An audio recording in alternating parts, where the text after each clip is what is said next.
बिस्मिल्लाहिर्रहमानिर्रहीम। मैयत को दफनाने के बाद तीसरे दिन मुर्दे के साथ क्या होता है ये जानकर आप रोने लग जाओगे।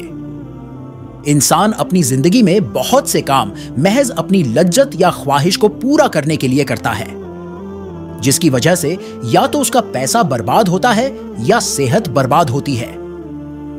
मौत को याद रखने वाले की ख्वाहिश शायद कम होती है। इसके बारे में नबी पाक सल्लल्लाहु अलैहि वसल्लम ने फरमाया, लज्जतों को खत्म करने वाली मौत को कसरत से याद करो।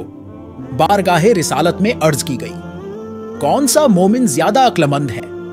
इरशाद फरमाया, मौत को कसरत से याद करने और मौत के बाद के लिए अच्छी तैयारी करने वाले यही लोग ज्यादा समझदार हैं। हर शख्स की जितनी जिंदगी मुकर्रर है, इसमें न ज्यादती हो सकती है न कमी। जब जिंदगी का वक्त पूरा हो जाता है, उस वक्त हजरत इसराइल अलैहिस्सलाम कब्जे रूह के लिए आते हैं और उस शख्स के दाएं बाएं जहां तक निगाह काम करती है फरिश्ते दिखाई देते हैं।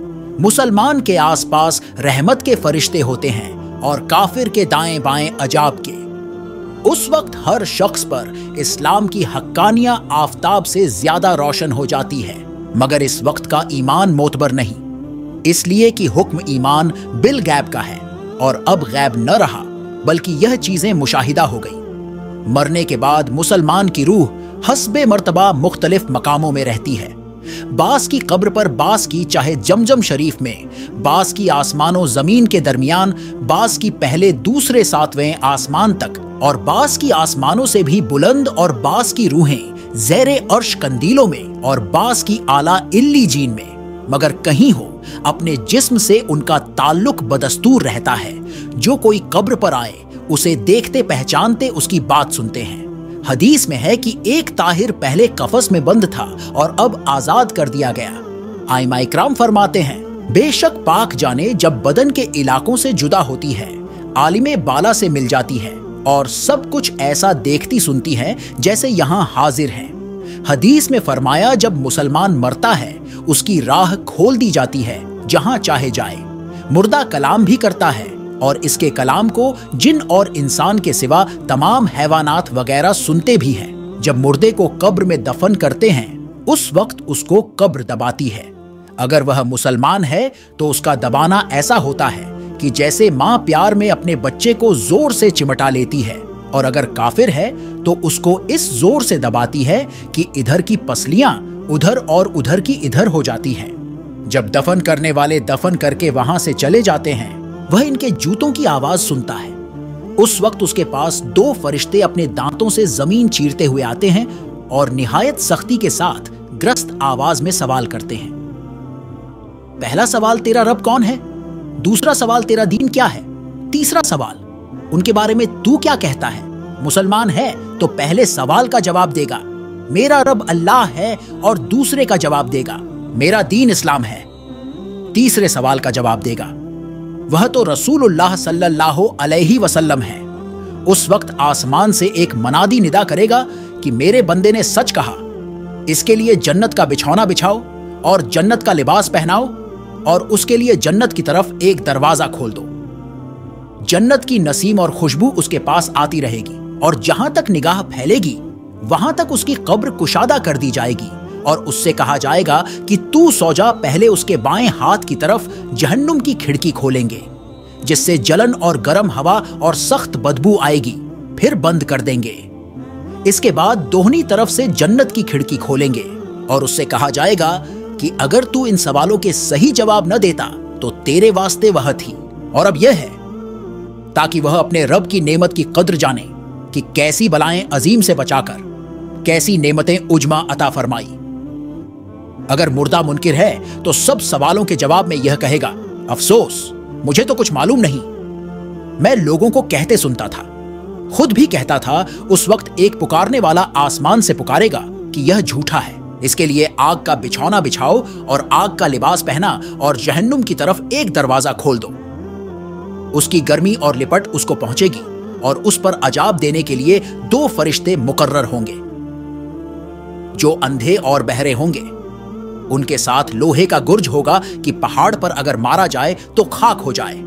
उस हथौड़े से उसको मारते रहेंगे, सांप और बिच्छू से अजाब पहुंचाते रहेंगे। आमाल अपनी मुनासिब शक्ल पर मुतश्किल होकर कुत्ता या भेड़ या और शक्ल के बनकर उसको इज्जा पहुंचाएंगे, और नेकों के आमाले हंसना, मकबूल और महबूब सूरत पर मुतश्किल होकर उन्स देंगे।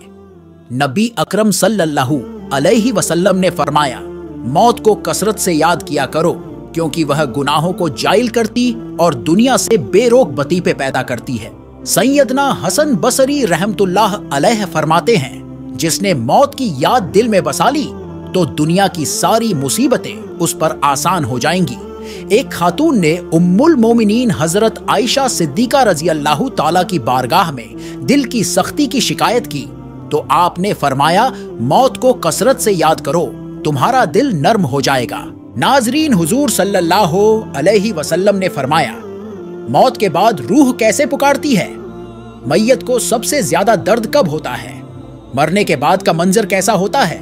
जानिए इस वीडियो में। हजरात ज़ैद से रिवायत है कि नबी करीम सल्लल्लाहु अलैहि वसल्लम ने फरमाया कि मैयत पर सबसे ज्यादा सख्त हालत उस वक्त होती है जबकि गुस्ल देने वाला उसको नहलाने के लिए आता है, उसकी उंगली से अंगूठी उतारता है, जिस्म से लिबास उतारता है, सर से अमामा जुदा करता है, उसकी रूह बेचैन होकर फरियाद करती है, जिसकी आवाज जिन्हों के सिवा सब सुनते हैं, और कहती है, नहलाने वाले तुझको खुदा की कसम, मेरे कपड़े बहुत नरमी से उतारो, क्योंकि मलकुल मौत के पंजे की तकलीफ से मुझे पूरी तौर पर अभी आराम नहीं मिला। फिर जब उसको तख्ते पर लिटाकर उस पर पानी डाला जाता है तो रूह चिल्लाती है, ऐ नहलाने वाले खुदा के वास्ते मेरे जिस्म को कुव्वत से हाथ न लगा, क्योंकि वह जान कुनी की सख्ती से जख्मी और चूर चूर हो रहा है। फिर जब नहलाकर उसको कफनाते हैं और पांव की तरफ से बांध देते हैं तो रूह कहती है, ए गुस्ल देने वाले खुदा के लिए अभी सर की तरफ से मेरे कफन में गिरा ना लगा कि मेरे बीवी, बच्चे और तमाम रिश्तेदार दुनिया में आखिरी बार मेरी सूरत देख ले, क्योंकि आज मैं से बिछड़ रहा हूं और अब कयामत तक यह मेरी सूरत नहीं देखेंगे।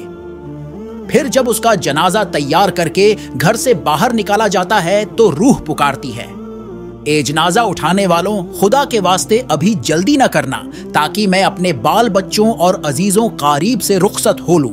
ए जनाजा उठाने वालों में अपनी औलाद को यतीम और बीवी को बेवा छोड़ जाता हूं। खुदा के लिए मेरे बाद इनको तकलीफ न देना। मैं अपना घर और मालो असबाब दूसरों के लिए छोड़ जाता हूं। अब यहां कभी वापस ना आऊंगा और कयामत तक किसी की सूरत न देखूंगा। फिर जब जनाजा उठाकर ले चलते हैं तो मैयत कहती है, मेरे भाइयों, मैंने आज तक जो कुछ मालो असबाब जमा किया था वो सिर्फ वारिसों के लिए था। आज उनमें से कोई मेरे गुनाहों का जरा सा बोझ भी नहीं उठा सकता। हर चीज का हिसाब मुझसे लिया जाएगा और मेरे वारिस खाएं और उड़ाएंगे। फिर जब नमाज ए जनाजा के बाद दफन से पहले कुछ लोग अपने अपने घर जाने लगते हैं तो मैयत कहती है, मेरे भाइयों, खुदा के वास्ते अभी से ऐसा जुल्म न करो। मरने वाला तुमसे मनुष्य था और तुम दफन से पहले लौट जाते हो। जब उसे कब्र में उतारते हैं तो मैयत कहती है, मेरे वारिसों और तरका पाने वालों, मैंने जो कुछ माल जमा किया था वो सब तुम्हारे लिए छोड़ा। खुदा के लिए तुम मुझको दुआएं खैर और फातिहा से भुला न देना।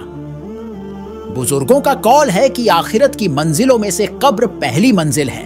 अगर इस मंजिल में निजात पाई तो इसकी बाद की मंजिलें बहुत आसान हैं, और अगर यहां अजाब में मुब्तला हुआ तो आगे चलकर इससे ज्यादा सख्ती होगी।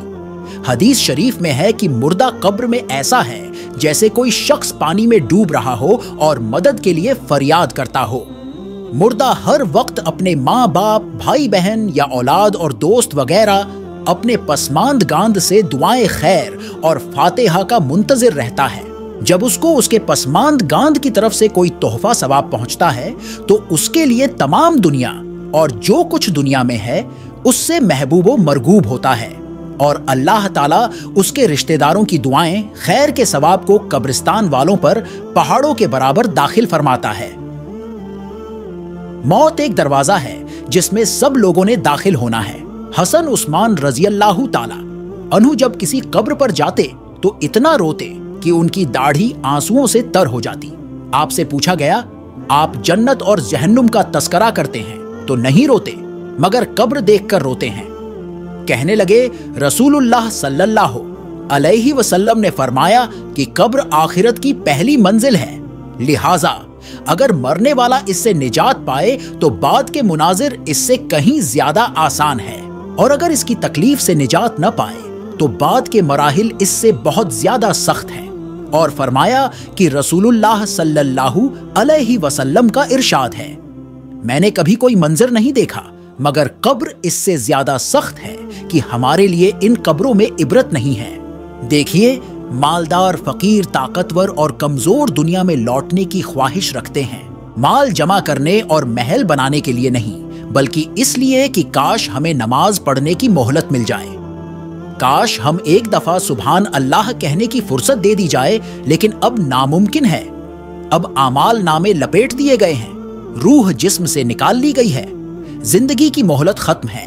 अब हर मैयत अपने आमाल की मरहूम होकर कब्र में पड़ी है। एक हाजतमंद हजरत उस्मान गनी रज़ियल्लाह अन्हु के दरवाजे पर गुरूबे आफताब के बाद आया। अभी उसने दस्तक न दी थी कि हाजत उस्मान गनी रज़ियल्लाह अन्हु की आवाज उसके कानों में पड़ी। वह अपनी अहल्या से शिकायत कर रहे थे कि चिराग की बत्ती मोटी है, जो तेल ज्यादा इस्तेमाल करने का सबब बन रही है। हाजतमंद ने जो सुना तो वह सोचता ही रह गया कि वह ऐसे शख्स से हाजत पूरी करने की क्या तवक्कुल करे जो तेल के मामूल से ज्यादा खर्च पर अपनी बीवी को सरसनिष्ठ कर रहा है। उसने इरादा किया कि हाजत बयान करके देखूं, शायद मेरी कुछ इमदाद कर ही दे। दस्तक सुनकर हजरत उस्मान गनी रज़ियल्लाहु ताला अन्हु हो बाहर आए। हाजतमंद ने अपनी हाजत बयान की और लहजे में ज्यादा जोर देते हुए कहा कि जरूरत कुछ ज्यादा ही है। हजरत उस्मान गनी रज़ियल्लाहु ताला अन्हु ने उस शख्स का हाथ थामा, बस्ती से बाहर ले गए जहां आपका सामान तिजारत बड़ी तादाद में रखा हुआ था। फरमाया, यह सब तेरी नजर है, क्या इससे तुम्हारी जरूरत पूरी हो जाएगी? वह शख्स हैरान हक्का बक्का देखता रह गया। चुनांचे उसने अर्ज किया, हजरत, सब कुछ मेरी जरूरत से ज्यादा है। अमीरुल मोमिनीन ने फरमाया, मुझे खुशी है कि यह तुम्हारी जरूरत से कम नहीं। उस शख्स ने कहा, ए हजरत, एक बात बताइए, चिराग की बत्ती कदरे मोटी हो जाने पर आप अपनी जोजा मोहतरमा को सर्जनिश कर रहे थे, हालांकि चिराग इस कदर रोशनी रखने में शायद सिर्फ 1 दिरहम का तेल इस्तेमाल न होता। वह तो आपको गवारा न हुआ और यहाँ हजारों का सामान मुझे बिला तहम्मुल दे रहे हैं। तब आपने फरमाया, भाई, चिराग में तेल का ज्यादा इसराफ है और ज्यादा इसराफ अल्लाह को पसंद नहीं, और मुझे अल्लाह के हुजूर अपने आमाल की फिक्र रहती है। यहां मुझे फिक्रे आमाल हक है, इसलिए मैंने सर्जनिश की सामान तुम्हें अल्लाह की खुशनूदी के लिए सदका दिया है। इस पर अज्र की उम्मीद है और वहां पर हिसाब का खौफ है। अल्लाह ताला हम सब को दीन की समझ नसीब फरमाए और हमारा खात्मा ईमान पर फरमाए, आमीन। नाजरीन, कमेंट बॉक्स में अल्लाह ताला के 99 नामों में से एक नाम जरूर टाइप करें।